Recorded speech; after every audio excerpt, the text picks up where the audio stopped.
Maswerteng gabi po mga ka-STL. Narito na po ang resulta ng STL Pampanga para sa araw na to, third draw. May 18, 2025, araw ng linggo. Naway ang mga natayan niyo po mga numero kanina ay manalo nawa ngayong gabing ito, 8 PM. Kaya kunin niyo na po ang inyong mga tickets. Narito na po ang resulta.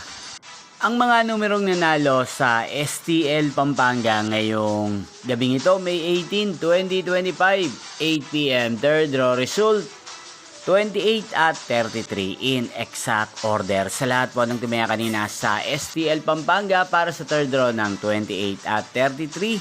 Congrats po sa inyo, panalo po kayo. At ngayong gabing ito sa STL Pampanga, atin pong shoutout ang lagi pong nanonood sa channel na to, si Ate Celine ng Pampanga. Shoutout po sa inyo, Ate Celine. Sana po ay swertihin din ang mga numerong tinatayaan nyo sa STL Pampanga. At sa lahat po ng mga taga Pampanga dyan, shoutout po sa inyo, especially sa aking mga subscribers. Inyo pong napanood ang resulta ng STL Pampanga sa channel na to, Roderick Hernandez TV. Magkita-kita pong muli tayo bukas ng alas 11 ng umaga. Thank you for watching.